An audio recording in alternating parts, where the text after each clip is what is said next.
성부와 성자와 성령의 이름으로 아멘. 하늘과 땅을 만드시고 사람을 귀하게 지으신 하느님 아버지, 예수 그리스도를 저희에게 보내주시어 하느님을 아버지라 부르게 하시니 찬미 받으소서.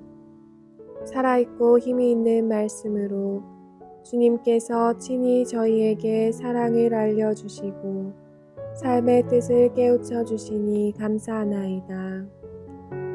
참으로 좋으신 하느님 아버지, 저희가 성경을 멀리하고 그 가르침을 알면서도 실행하지 못하였으니 성령의 능력으로 저희 영을 새롭게 하시어 성경을 가까이 하며 예수 그리스도와 이웃을 더욱 잘 알게 하여 주소서. 저희 구원을 간절히 바라시는 하느님 아버지, 저희가 성경을 생명의 말씀으로 받아들여 믿고 기도하고 살며 선포하게 하시고 언제나 예수 그리스도를 통하여 성령으로 하나 되어 아버지께 나아가게 하소서. 우리 주 그리스도를 통하여 비나이다. 아멘. 성부와 성자와 성령의 이름으로 아멘. 열린 성경 강좌에 오신 여러분 환영합니다.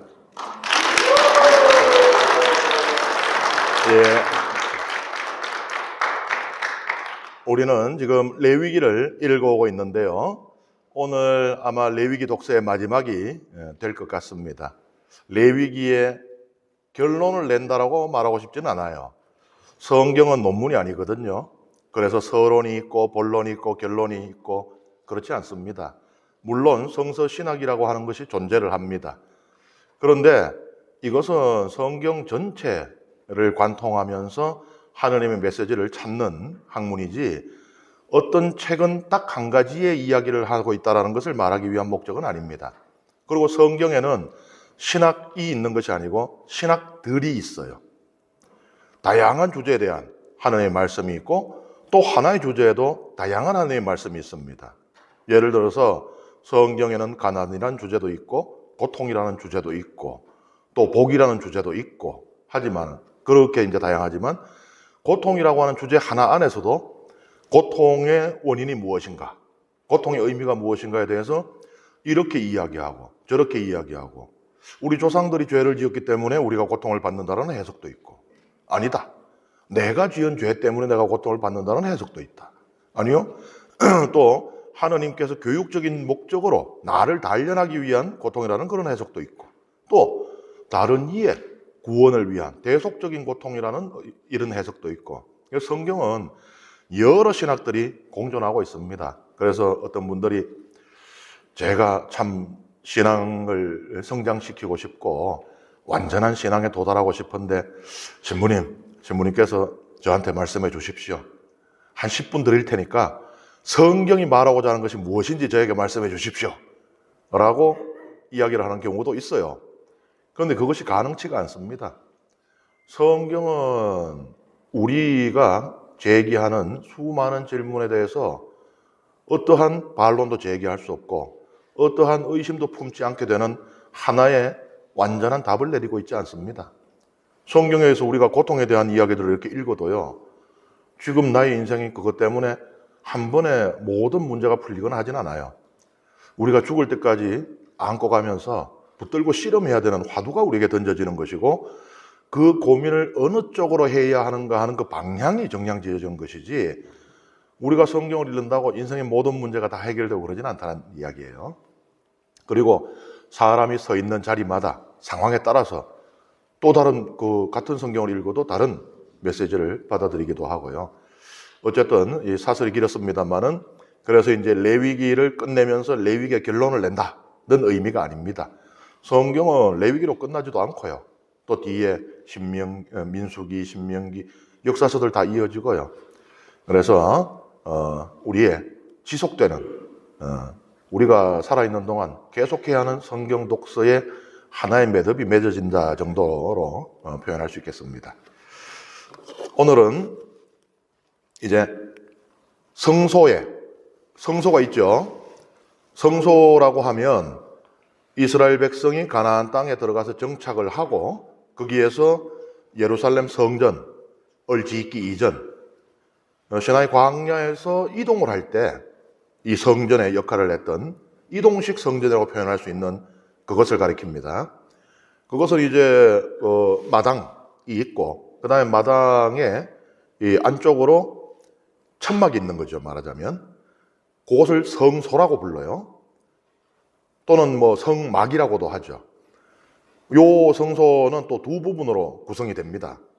하나는 일반 사제들이 드나들 수 있는 성소, 그리고 이제 그 안쪽 부분은 대사제가 1년에 한 번 욤키푸르 속죄의 날에만 들어갈 수 있는 지성소, 지극한 성소다.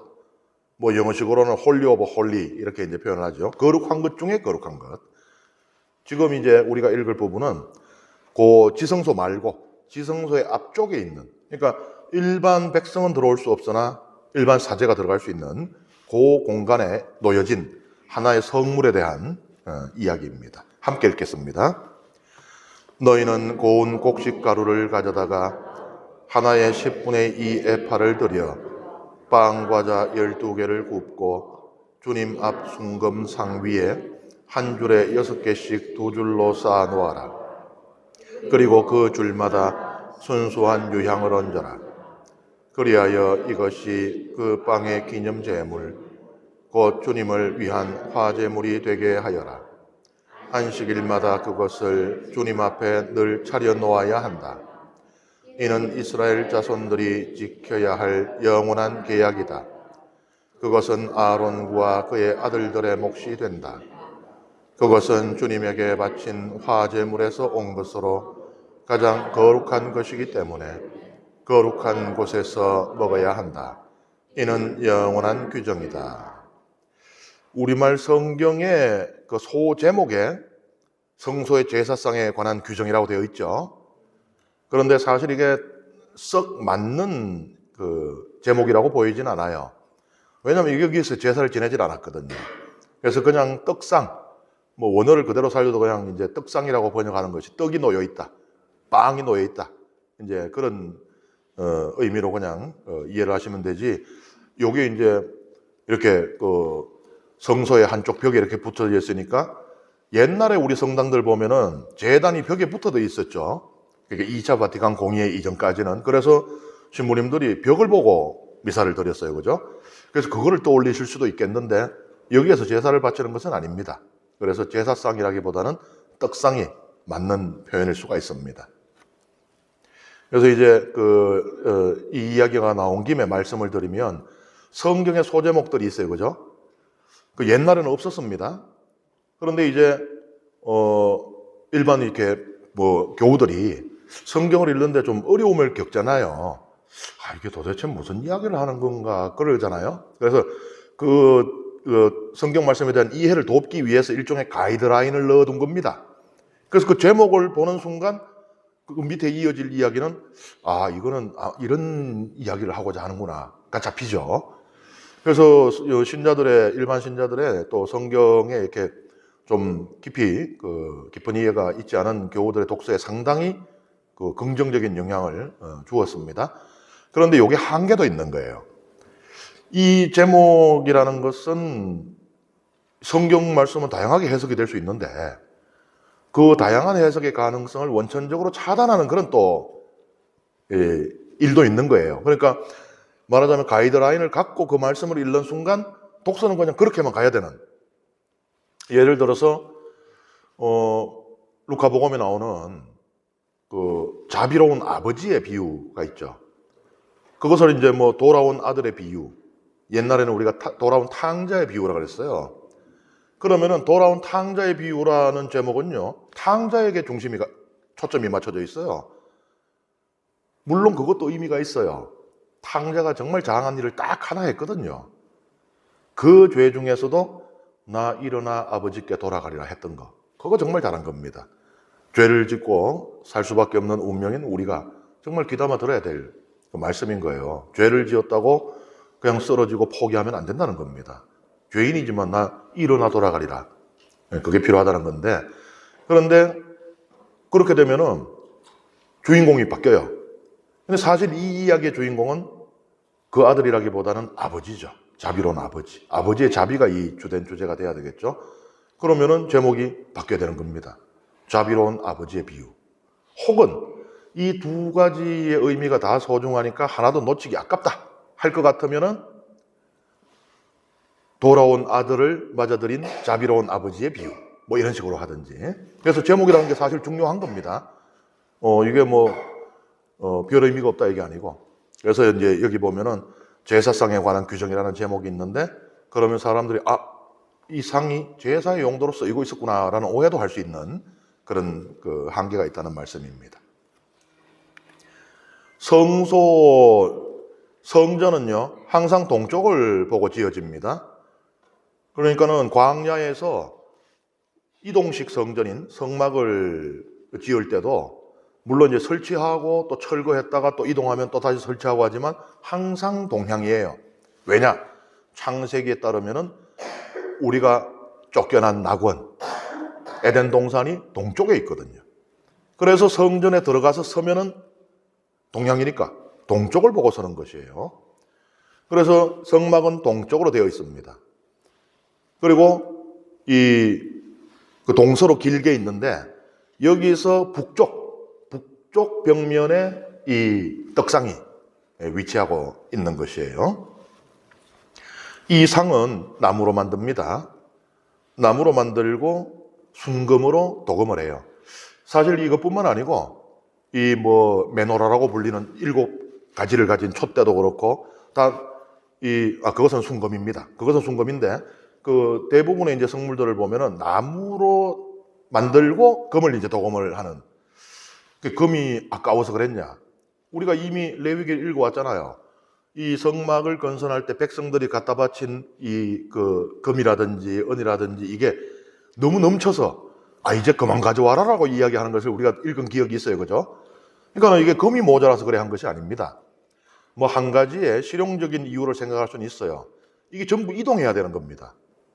오늘 이렇게 성막을 설치했지만은 하느님의 구름 기둥 낮에는, 밤에는 불 기둥이 석 일어나시면은 야 아들아 가자 이 소리거든요. 그러면 또 철거해가지고 또 레위인들이 또 지고 가야 돼요. 그러면은 순금이면은 얼마나 무겁겠어요. 어마어마하게 무겁겠죠. 그런 실용적인 이유가 있고, 그런데 또 신학적인 이유도 추정합니다. 우리가 안에는 나무잖아요. 나무는 썩기도 하고 부러지기도 하잖아요. 우리가 그렇게 연약하다는 겁니다. 하지만 그렇게 연약한 우리를 하느님께서 감싸주신다. 이런 의미를 그게 드러내요. 요 맞은편에 있는 메노라에 대해서는 레위기에 지난 강의에서 제가 말씀드렸죠. 메노라 7촛대, 7가지가 있는 그 촛대에서 비치는 불빛. 이것은 하느님의 눈길, 하느님께서 우리를 바라보신다는 것을 상징한다 그랬어요. 그래서 이 메노라는요, 순금을 두드려서 만들었습니다. 하느님은 우리처럼 나약하고 연약하고 약점이 있고 그런 분이 아니에요. 그러니까 나무로 만들고 하는 게 아니고 순금을, 그것도 주조를 해서 만드는 것도 아니고, 왜냐하면 주조를 하면은 그 안에 작은 공기 있고 이제 방울 같은 것도 생길 수도 있고, 그래서 두드려서 완전히 그 단면을 잘라도 헛점이 하나도 없는 완전 무결한, 그래서 하느님의 상징이기 때문에 그것은 순금으로 만들었고, 이거는 인간의 상징이에요. 그래서 연약한 나무, 하지만 하느님께서 감싸주시는 순금, 이제 이렇게 만들어지는 것입니다. 여기 위에 보면은 빵이 있죠. 이렇게 빵이 있죠. 이 빵을 쌓은 형태에 대해서는 학자들 간에 이견이 있어요. 어떤 학자들은 이것을, 요게 빵이 총 12개예요. 이스라엘 백성이 12지파니까. 근데 이거를 그냥 12개를 이렇게 쌓았다라고 보는 학자도 있고, 또 어떤 학자들은 지금 이것처럼 이렇게 양쪽으로 이렇게 나누어 쌓았을 것이라는 학자들도 있고, 또 어떤 학자들은 심지어 그냥 한 무더기, 우리 왜 이렇게 전 이렇게 쌓듯이 그냥 그렇게 쌓았으리라고 보는 학자들도 있습니다. 요거는 누룩이 들어가지 않은 빵이에요. 고운 밀가루만 가지고 만든 빵입니다. 여기 이제 유다인들의 탈무드, 유다인들의 전성을 모은 탈무드에 따르면은 이 밀가루를 얼마나 그 재료부터 얼마나 음선을 했는가 하면은 채에 11번을 걸렀다. 그러니까는 아주 정말 가는 밀가루만 모아서 그렇게 만들었다라고 합니다. 12개 빵은 이스라엘의 12지파를 상징을 해요. 그러니까 이것은 하느님과 이스라엘 백성이 맺은 계약을 상징합니다. 고대 근동에서는요, 계약을 맺으면은, 뭐 오늘날도 사실 그런 경향이 있기는 해요. 고대 근동에서 계약의 완성은 만찬으로 끝납니다. 그러니까 함께 빵을 나누면서 이제 이 계약이 완성이 돼요. 하느님께서 아브라함하고 계약을 맺으신 것도 그러한 겁니다. 세 사람이 아브라함을 찾아왔을 때 아브라함이 음식 대접을 하잖아요. 그 세 사람이 하느님이잖아요, 그죠? 혹은 하느님의 사자이겠죠. 여기서 음식을 먹음으로써 그 계약이 완성이 되는 거거든요. 오늘날도 안 그렇습니까? 보통 뭐 비즈니스 큰 계약하면은 꼭 뭐 먹으러 가잖아요. 그냥 악수하고 아이고 큰일 했습니다 하고 그냥 각자 집에 갑시다 이러진 않잖아요. 그러니까 우리도 모르는 사이에 우리 무의식, 집단 무의식적으로 이렇게 전해 내려오는 건지도 모르겠어요. 그러니까 이 빵이라는 것이 계약의 상징이 되는 겁니다. 이 빵은 사제들만이 먹을 수 있는 빵이었습니다. 그리고 안식일마다 바꾸었어요. 고대 근동에도 신들에게 음식을 바치는 전통이 있었어요. 예를 들면은 그 바빌론의 지구라트, 그러니까 피라미드 아시죠? 거대한 구조물이잖아요. 이 피라미드의 뾰족한 윗부분을 이렇게 딱 잘라낸 것이라고 생각하면은 이해가 쉬울 수 있어요. 이 거대한 피라미드인데 위에가 뾰족하지 않고 위에 평평한, 그러니까 여기는 뭔가를 할 수 있는 공간이 되죠. 피라미드는 그 위에서 뭘 할 수 있는 공간이 아니잖아요. 그 뾰족한데 그거 뭐 어떻게 꼭대기에 서서 어떻게 해요? 근데 여기를 잘라내면은 여기는 다양한 용도로 쓰여요. 여기 사람들이 모일 수도 있고, 중요한 회의를 원로들이 여기서 벌일 수도 있고, 뭐 수메르 같은 곳에서는 거기에서 거기 시장의 역할도 했다. 거기서 물건 사고 파는 그런 뭐 이야기도 있습니다. 이 지구라트 거대한 구조물이에요. 바빌론에만 있었던 것은 아닙니다. 그러니까 그 이스라엘에서 볼 때 서쪽인 이집트에 있는 것들은 우리가 피라미드라고 부르고, 이스라엘에서 볼 때 동쪽에 있는 이 메소포타미아 지역에 있는 것들을 우리가 지구라트라고 부르는데, 웬만한 도시들은 지구라트들이 다 있었어요. 이것은 신들에게 바치는 신전이기도 했고, 공동체의 장소였고, 또 뭐 물난리가 난다든지 이럴 때는 대피하는 그런 장소이기도 했어요. 그래서 지구라트의 하단부에는 역청을 발라서 방수 처리를 했습니다. 아스팔트 만드는 거, 타르, 이 역청이에요. 예, 그런데 이 지구라트, 바빌론에 있던 이 지구라트, 이 꼭대기에는 신을 위한 방이 하나 있었어요. 그 방에 매일같이 뭐 향기로운 과일이라든지 이런 음식들을 신에게 이제 바친 겁니다. 그 왜 그런가 하면은 신이 우리와 함께 머물러야 되잖아요. 그래야 우리가 그 신의 보호를 받고 도움을 받을 수가 있잖아요. 신이 우리를 떠나면 안 됩니다. 그래서 신을 유혹할 수 있는 모든 일을 다 했는데, 그런데 그 중에 하나가 이제 가장 그 보기 좋고 먹기 좋은 그런 이제 음식들, 과일들을 바치는 그런 것들이었거든요. 뭐 하루에 몇 번씩 그 음식을 바꾸어서 바치는 그런 문화권도 있습니다. 여기 보면은 일주일에 한 번씩 바꾸게 돼 있잖아요. 안식일. 그러니까 오늘날 우리 그레고리어력으로 따지면 토요일이 되죠. 일주일에 한 번씩 바꾸게 한 것은 이런 오해를 피하기 위한 걸로 보여요. 야훼 하나님이 그 이방 민족들의 우상들처럼 실제로 음식을 먹는다라고 하는 그런 오해를 피하기 위해서. 그러니까 이 빵은 계약의 상징으로 존재하는 것이지, 신을 굶주리지 않게 해서 뭐 집 나가면은 개고생이다 그러잖아요. 그 뭐 여기 떠나가 보시오. 뭐 그러면 당신 어디서 뭐 밥이라도 얻어 먹을 거 댕길 수 있을 것 같아요? 여기 있어야지 우리가 그래도 당신 먹이 그다 먹이지. 이런 오해들. 하느님은 그런 분이 아니라는 거예요. 하느님은 인간의 음식이 필요한 존재가 아니라는 그것을 이제 강조하기 위해서, 우리가 삼시세끼 먹잖아요. 그러니까 다른 나라들에서는 뭐 하루에 한 번 혹은 하루에 3번, 4번까지도 음식을 대접했는데 여기는 그냥 일주일에 한 번씩만 이 빵을 교환을 했는 것은 우리 하느님은 그런 분이 아니다. 뭐 음식 먹고 그 음식 때문에 어쩔 수 없이 발목 잡혀서 이스라엘 백성에게 복을 빌어줄 수밖에 없는 그런 분이 아니다. 라는 것을 강조하기 위해 했던 것으로 보입니다. 계약의 상징이라는 거예요. 그리고 이제 맞은편에 보면은 아까 제가 말씀드렸던 메노라 요 촛대가 있어요. 요 마주보고 있습니다. 하나님께서 항상 당신의 백성을 바라보고 계신다는 것입니다. 되게 좋겠어요? 안 좋겠어요? 하나님께서 항상 바라보고 계신다. 대답들을 쉽게 못 하시는데 사실 그 쉬운 문제는 아니죠. 내가 하나님을 어떻게 이해하고 있는가에 따라서 답이 달라질 수 있고요. 그 다음에 내가 현재 어떤 상태에 있느냐에 따라서 달라질 수 있습니다. 내가 지금 막 비정을 끝내고 막 이렇게 정화되고 그 안에 은총이 가득 차 있는 상태라면은 하나님께서 나를 바라보신다 그러면 한없이 행복하고 감사하겠죠. 그런데 내가 지금 죄 중에 고통을 받고 있는데 그럴 때는 하나님께서 그냥 두 눈을 감아 주셨으면 또 하기도 하겠죠. 그래서 이것은 하나님께서 이스라엘 백성을 항상 바라보고 계신다는 것을 이렇게 성문을 통해서 구조적으로 표현하고 있는 것은 한편으로는 이스라엘 백성에게는 한없는 위안이 되고 평화를 주었을 것이지만은 또 어떤 때는 이것이 참 눈에 거슬리고 부담스러운, 그래서 무엇인가를 결단해야 하는, 그러니까 선한 쪽이든 그렇지 않은 쪽이든 결단을 해야 하는 그런 또 그 동기도 될 수가 있었던 것으로 생각됩니다. 그 다음에 신성 모독죄에 대한 처벌 규정을 함께 읽겠습니다.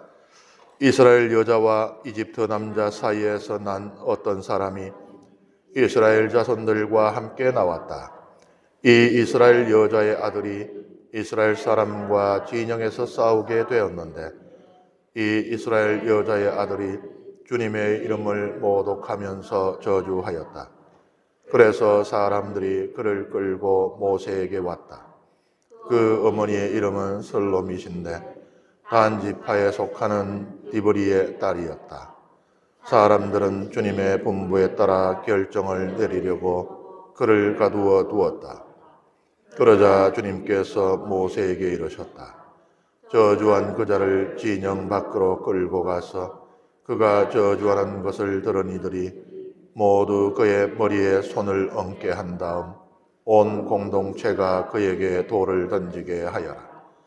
그리고 너는 이스라엘 자손들에게 일러라. 누구든지 자기 하나님을 저주할 경우 그 죄값을 져야 한다. 주님의 이름을 모독한 자는 사형을 받아야 한다. 온 공동체가 그에게 돌을 던져야 한다. 고대 이스라엘에서요, 이스라엘 여자하고 외국인 남자가 결혼을 해서 태어나면은 태어난 애의 국적은 어떻게 되느냐? 외국인입니다. 이스라엘 사람이 아니에요. 그런데 반대로 이스라엘 남자하고 외국인 여자 사이에서 태어난 애는 이스라엘 백성이 됩니다. 그러니까 이게 뭐예요? 부국의 전성입니다. 그러니까 아버지가 중요한 거예요. 아버지가 이스라엘 남자여야 애도 이스라엘 남자가 됩니다. 그러다가 이게 이제 일종의 법이죠. 이 법이 바뀌게 되는 계기가 생기는데 이 예수님 시대에 로마 군인들이 이 유다에 상주를 했단 말이에요. 그러면 우리도 한국 전쟁 때 그런 이야기들을 알고 있잖아요. 그때 태어난 애들도 많았잖아요. 그러니까 이제 이스라엘 여인들이 로마 군인들에 의해서 이 범해지면서 애들이 태어나는데 이 법에 따르면 걔는 이 유다 법의 보호를 못 받아요. 왜냐하면 이스라엘 국민이 아니거든요. 외국인이거든요. 그런데 이 아이들이 무슨 탓이 있어가 태어난 게 아니잖아요. 나라가 힘이 없어서 다른 나라의 식민지가 되었기 때문에 그 비극의 결과로 태어난 애들이거든요. 그리고 이 애들이 하나 둘 같으면 또 뭐 문제가 다를 수 있는데 이 한둘이 아니니까 그냥 모른 척하고 넘어갈 수가 없는 겁니다. 그럼 우리는 뭐 대대로 이런 그 북의 전성법을 가지고 있으니까 니들은 뭐 법적인 혜택을 못 받는 외국인이다. 이렇게 둘 수가 없어요. 그러면서 이제 바뀌어요. 그래서 이스라엘 여자하고 외국인 남자 사이에 태어나도 이제 이스라엘 그 국민이 되는 겁니다. 현재도 마찬가지예요. 현재도 그 제가 만약에 이스라엘 여인하고 결혼을 했다. 그리고 아이를 낳으면 그 아이가 이스라엘 국적을 받을 수가 있습니다. 이렇게 이제 바뀌게 되는 거예요. 지금 이 상태에서는 어떻게 돼요? 요 지금 레위기 상태에서는 이스라엘 여자하고 이집트 남자 사이에서 태어나면은 이스라엘 국민이 아닌 거예요. 그죠? 이 상태에서는. 이 사람이 이제 하느님의 이름을 모독하며 저주한다. 이렇게 되어 있습니다. 이것이 무엇을 의미하는지 여러 가지 해석이 있어요. 하느님을 뭐 욕하는 것은 당연히 해당이 되겠는데 하느님의 허락 없이 그분의 이름을 빌려서 누군가를 저주하는 것으로 해석하기도 해요. 하느님의 이름으로 너에게 저주한다. 이거 하느님한테 안 물어보고 이것도 하느님을 모독하는 것으로 여겨지는 것입니다. 그 다음에 심지어는 하느님의 이름을 입에 올리는 자체도 모독으로 여겨졌어요. 그래서 유다인들은 야훼라고 하는 이름을 부르질 못했습니다. 성경에 쓰여 있기는 야훼라고 쓰여 있는데 그것을 유다인들은 아도나이라고 읽었어요. 주님이라고. 이런 일들이 이제 벌어지게 된 것이 신성 모독죄라고 생각했기 때문입니다.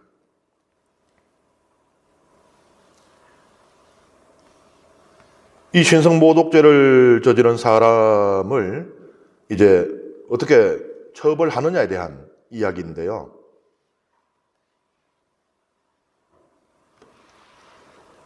증인들이 있을 거 아니에요. 아, 저 사람이 신성 모독하는 것을 내가 보았어, 들었어. 예수님 재판 때도 마찬가지였어요.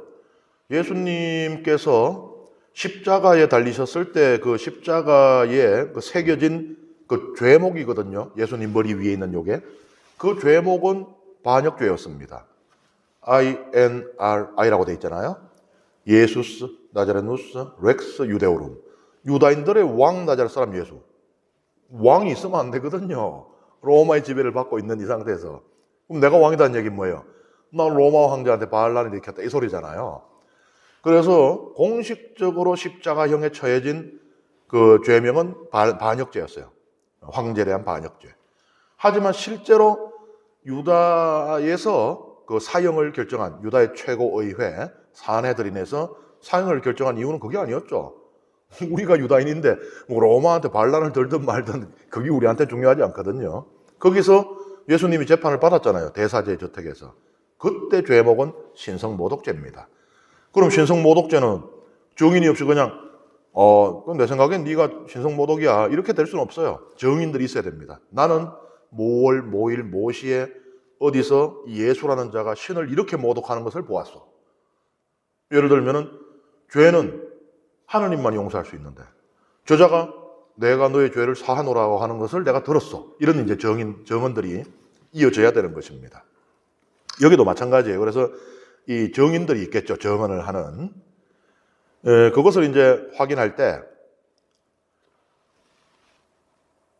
신성모독죄로 고발된 사람의 머리에 손을 얹으라고 돼 있어요. 증인들이.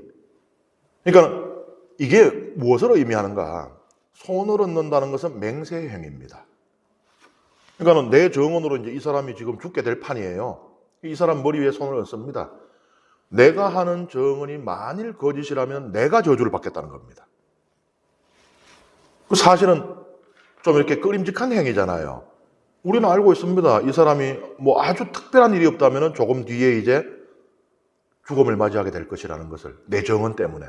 그런데 내가 그 사람에게 손을 대요. 이게 굉장히 끄림직하죠.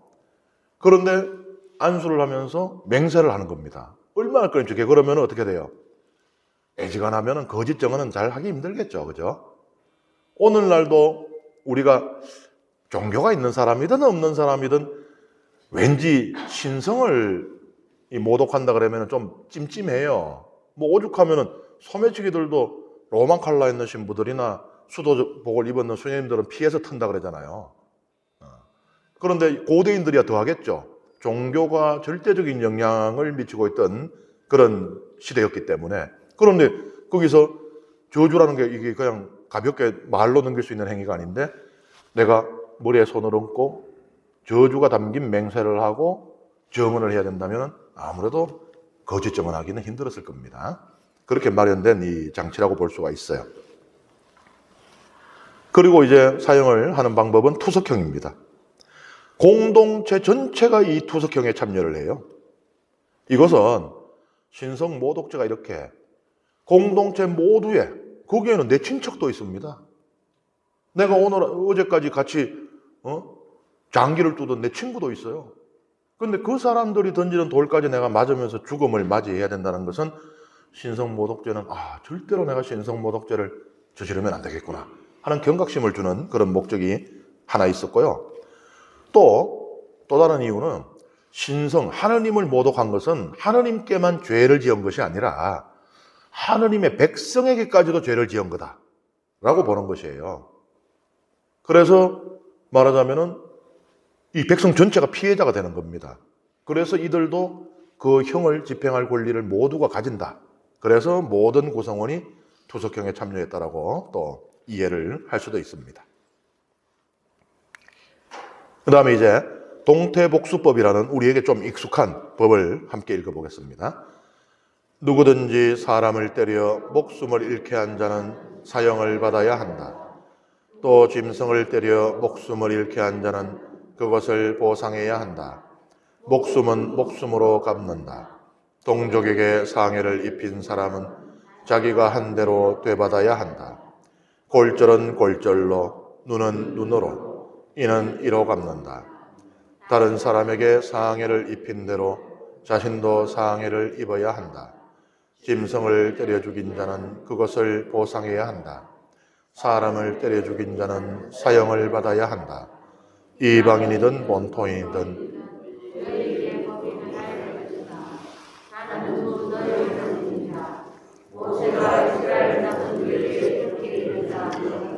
저주한 그 자를 사람들이 진영 밖으로 끌고 가서 그에게 돌을 던졌다. 이렇게 이스라엘 자손들은 주님께서 모세에게 명령하신 대로 하였다.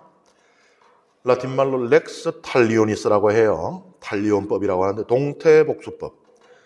피해자가 입은 상해와 손해를 가해자에게 똑같이 돌려주는 형벌 원칙입니다. 생각해보면 좀 무식하고 잔인해 보이죠. 눈 하나 빼면 눈 하나 빼고 이 하나 빼면 이 하나 빼고. 특히 이미 예수님의 사랑의 법을 배워서 살고 있는 우리 신자들이 보기에는 아이고 뭐 저런 법이 있나, 저런 거를 저 성경에서 저걸 법으로 명령을 하고 있다고? 라는 생각이 들겠지만 사실 고대를 기준으로 볼 때는 아주 현명한 법이에요. 폭력이라는 것은 끊임없이 증가하고 확장하고자 하는 성질을 가지고 있습니다. 누가 내 일을 하나 뺐어요. 그럼 나는 내 마음에서 어떤 생각이 듭니까? 나도 저 사람 위에서 그 우측 어금니 옆에 있는 그 나도 빼야지 이런 생각이 들어요.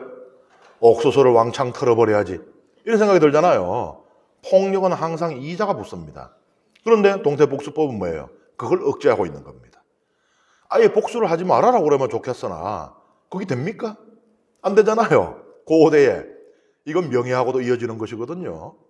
그러니까 복수를 말릴 수는 없고 그러면 하되 딱 그만큼만 돌려주어라 라는 그런 법이 됩니다. 세계에서 가장 오래된 그 법 가운데 하나로 바빌로니아의 함무라비 법전이라는 게 있어요. 여기에도 보면 동태복수법이 나옵니다. 그러니까 이제 고대에는 나름대로 고대인들이 이거 복수를 막을 수도 없고 복수는 명분이 있잖아요. 그런데 그냥 놔뒀다가는 온 사회가 엉망이 되는 거예요. 고대의 기록들을 보면은 한 가문의 한 젊은이가 죽었을 때 그것도 그 상속할 수 있는 그 장자권을 가진 젊은이가 죽었을 때 보복을 하여서 그 가해자가 있는 그 가문을 아예 멸족을 시켜버렸다는 그런 기록들도 있는 거예요. 이런 식이 되면은 온 나라가 뭐 어떻게 되겠어요? 복수할 때마다 막 그냥 온 동네가 혹은 한 지역이 그냥 전쟁터가 되어버린다든지 그러면 국가적으로는 본 이만저만한 혼란과 손실이 아니거든요. 그래서 아마 고대인들이 고민을 하고 고민한 끝에 탄생한 법이 이 동태복수법. 딱 그만큼만 돌려주어라는 법인 것이에요.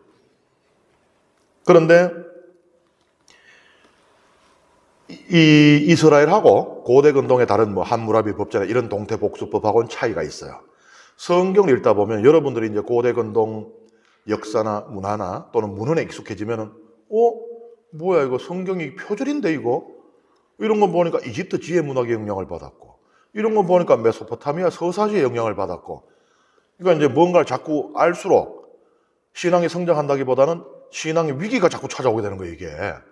뭐야, 이거 성경을 보면 짝퉁이잖아, 이거 표절이잖아, 이런 생각을 하게 돼요. 물론 성경은 후대에 쓰여집니다. 이스라엘이라고 하는 국가 자체도 기원전 1000년경이 되어서야 세워져요. 그때는요, 이미 오른쪽에 있는 메소포타미아는 3000년, 4000년 전부터 놀라운 문명을 꼽혀왔죠. 이집트는 언제부터 된지도 정확하게 몰라요. 뭐 5000년 전에 이미 유물이 나오고. 그러니까 우리가 로마라 그러면은 고대 로마 이러잖아요. 그런데 고대 로마가 고대 이집트라고 불렀으니까 우리가 뭐 장수하시는 어르신들 있잖아요. 한 90세 넘고 그러면 참 어른이시다 이런데 그 어른이 누군가를 향해서 아유 형님 좋았습니다 하면 어떻게 돼요 이거? 그런 거예요. 그러니 당연히 성경은 고대 근동의 영향을 받을 수밖에 없었어요. 하지만 표절이 아닙니다. 그대로 갖다 쓴 게 아니에요. 동태복수법도 다릅니다. 여기 보면은 이 사람을 때려서 죽인 자, 사람을 때려서 죽인 자 이렇게 나오잖아요. 이 히브리어 의미는요, 그냥 우발적으로 어떻게 뭐 그런 것이 아니고 아주 고의적이고 잔인한 살인입니다. 이 경우는 살인에 처한다는 거예요. 그런데 아니 욱하다가 뭐 진짜 죽일 마음이 있었던 게 아니고 욱하다가 그냥 한 대 쳤는데 죽었다 이런 경우 있잖아요. 그런 경우는 반드시 사형을 받아야 한다가 아니에요. 그건 뭐가 있느냐? 우리가 이제 살펴볼 나중에 도피성이라는 게 있어요. 이스라엘에 6개가 있습니다. 한 개도 아니고. 왜냐하면은 이렇게 어떻게 보면 자기가 정말 살인하려고 한 게 아닌데 결과적으로 살인이 되었을 경우는 그냥 그 자리에서 잡혀 죽으면 억울하잖아요. 이 사람에게 기회를 주는 건데 그럼 도망가야 되거든요. 그런데 이스라엘 그 땅 전체에 도피성이 하나밖에 없다고 하면 도망가다 잡혀 죽겠죠. 그래서 이렇게 그 곳곳에 6개를 만들어 놓고 또 이 도피성으로 가는 길은 잘 닦아놨어요. 그리고 혹시 길 잃으면 안 되잖아요. 이정표도 다 세워놨습니다. 이쪽이 말하자면 우리 저거예요. 이 비상구 저 있잖아요. 이 꼼꼼한데 막 연기 나오고 이러면 이제 저거 보고 따라가야 되잖아요. 그럼 살잖아요. 그런 제도가 있어요. 그래서 이 경우에 반드시 사형을 당해야 된다는 것은 고의적이고 잔인한 그런 그 살인을 가리킵니다. 그리고 사형에 처하는 사람은 살인자 본인이에요. 고대 근동 지방의 동태복수법에 따르면요, 이게 대체가 가능해요. 그러니까 여기는 내가 살인죄를 저질렀으면 내가 죽음을 당해야 됩니다. 근데 함무라비 법전에 따르면요, 내가 살인을 했어요. 근데 내 종을 하나 내주고는 죽이라 그럴 수가 있어요. 그러니까는 다르죠, 성경하고. 이 종은 무슨 죄예요? 이게 정말로 온전한 의미에서 이 복수가 이루어지는 것도 아니고 사실은. 그런 차이가 있는 거예요. 성경은요, 무고한 사람의 희생을 어떤 이유로도 용납하지 않습니다. 그래서 우리는 흔히들 그런 생각들을 가지고 있어요. 다수의 행복과 안녕을 위해서라면 소수의 희생은 불가피하다. 성경은 그런 이야기 하지 않습니다. 그건 우리 인간들의 논리예요. 근데 내가 그 소수가 된다고 생각을 해봐요. 내가 다수라는 생각을 하니까 전부 다 우리나라 잘 살기 위해서는 일부의 희생은 어쩔 수 없다는데 내가 다수에 속해 있다는 생각을 하니까 그렇죠. 근데 내가 소수가 된다고 생각을 해봐요. 성경은 소수의 희생을 어떤 식으로도 허락하지 않습니다. 그리고 여기 보면은 누구든지라는 표현이 나오잖아요. 처음에 나와요. 누구든지 사람을 때려. 그러니까 누구든지라는 게 뭐예요? 부자든 가난하든 남자든 여자든 신분이 귀하든 천하든 나이가 많든 적든 국적까지도 관계가 없어요. 이스라엘 사람이든지 아니든지 모두 만민이. 우리가 만민 앞에 평등한 법 이런 얘기하는데 요새는 그런 얘기들 하대요. 만 명의 사람한테만 평범한 법이라고 그런 얘기들을 하던데 이 성경의 법이야말로 만민에게 평등한 것입니다. 누구나 똑같아요. 그런데 고대 근동의 동태복수법은 만민에게 평등한 법이 아니에요. 가해자하고 피해자의 신분을 따집니다. 예를 들어서 귀족이 귀족을 죽였어요. 그러면 동태복수법이 발동을 합니다. 근데 귀족이 평민이나 노예를 죽이잖아요. 그러면 동태복수법이 발동을 안 해요. 그냥 돈으로 물리주면 끝납니다. 사람 목숨의 무게가 다르다는 거예요. 근데 성경은요, 종의 목숨이든 왕의 목숨이든 똑같다고 말하고 있는 것이에요. 누구든지. 우리가 얼마나 성경을 많이 읽었어요. 성경 통독을 중도에 포기한 많은 교우 여러분들도 적어도 신명기까지는 읽어봤었죠. 그죠? 얼마나 반복해서 읽었지만은 누구든지라고 이거 수십 번, 수백 번 읽었겠지만은 아마 이렇게 깊이 머물지 않고 그냥 좀 이렇게 지나갔을 거예요. 근데 이게 정말 중요한 겁니다. 누구든지. 그러니까 누구든지 죄를 지으면 안 되는 거예요. 그래서 이걸 평등을 강조함으로써 성경은 고대 근동에서 그 가치를 중요하게 생각하지 않던 사회적인 약자의 권리를 옹호하는 역할을 하는 겁니다. 그러니까 사회적 약자를 여기서 특별히 배려하고 있지 않죠. 하지만 다른 모든 곳에서 차별을 하고 있으니까 이렇게 평등하게 하는 것만으로도 그들 또한 왕과 똑같은 그 존귀한 인간이라는 것을 드러높이는 그런 효과가 있는 것입니다. 그리고 이 고대 근동에는 보면요, 동태복수법이 이 죄하고 벌이 무게가 안 맞는 경우들이 또 종종 있어요. 예를 들면 아시리아 법에 따르면요, 남의 아내와 입맞춘 사람의 벌은 뭔가 하면은 뭐겠어요? 입술을 도려내는 거예요. 입술이 죄졌으니까. 근데 이 여인은 입술이 없어진 게 아니잖아요. 우리가 왜 뭐 키스해 주세요, 앞니빨이 쏙 빠지도록 하지만 실제로 그런다고 입술이 따라 없어지는 건 아니잖아. 근데 나는 지금 입술이 없어졌어. 이거 안 맞죠, 이게? 죄하고 무게가. 그 다음에 남의 짐승을 죽이잖아요. 그러면 동태복수에 따라 내 짐승도 내놓고 죽어야 되는데 그게 아니고 그냥 돈을 물리줬단 말이에요. 이것도 안 맞죠. 그런데 하여튼 이 동태복수법이 이렇게 이스라엘은 고대 근동에서 빌려오기는 했는데 똑같이 그대로 따라간 건 아니에요.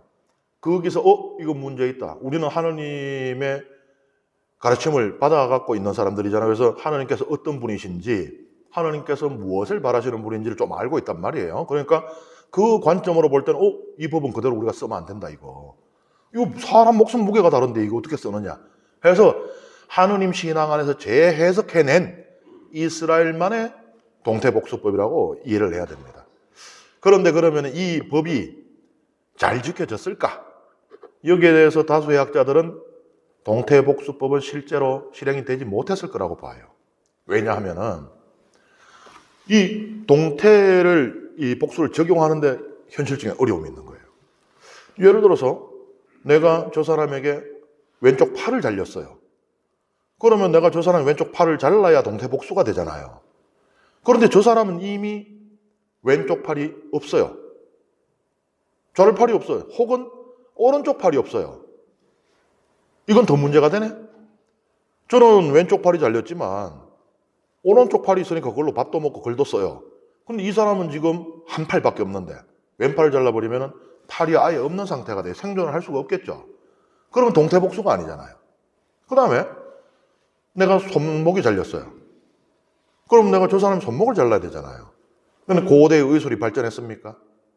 안 했어요. 그래서 손목을 잘랐는데 지혈을 못해서 사망이 이르게 됩니다. 그럼 어떻게 돼요? 이제는 동태복수는 내 목숨을 내놔야 되는 거야. 그러니 제가 그때 살았으면 그랬을 거예요. 제가 손목이 하나 잘렸어요. 그래서 이제 공동체 원로는 누가 와서 그래, 그러면은 동태복수를 너는 원하느냐 하겠느냐 했을 때 저는 선뜻 한다 소리 못했을 거예요. 왜냐하면 생명을 해치지 않고 손목 하나만 자를 자신이 없거든요. 오늘날 같이 무슨 의술이 발전해서 모르겠는데 잘못하면 동태복수 하려다 내 목숨 날아갈 판인데, 그래서 실제로는 이 동태복수법은 지켜지지 이제 못했으리라고 봅니다. 그리고 이제 그 유다 전통에도 보면은 동태복수법이 똑같은 상해를 갚는 것으로 이어지지 않고 금전으로 대체되는 것을 많이 볼 수가 있어요. 그러니까 이런 위험성 때문에 손목을 뺐거나 이런 대신에 그만 합당한 이제 금전적인 보상을 받아내게 되는 것이지요. 여기 보면은 동태복수법이 적용되는데 신성모독을 저지른 자는 투석형에 처해져요. 사형에 처해져요. 이게 뭔가 하면은 하느님께 신성모독의 죄를 짓는 것은 그 무게가 죽음의 무게하고 똑같다는 거예요. 그러니까 우리가 죽을 죄를 지었나이다 이런 얘기 하잖아요. 정말 죽을 죄라는 거예요. 그 정도로 하느님을 거슬러서 짓는 죄는 무겁다는 것을 말하고 있습니다.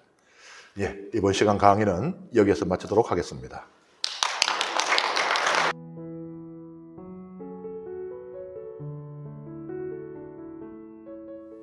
성부와 성자와 성령의 이름으로 아멘. 영광이 성부와 성자와 성령께 처음과 같이 이제와 항상 영원히 아멘. 성부와 성자와 성령의 이름으로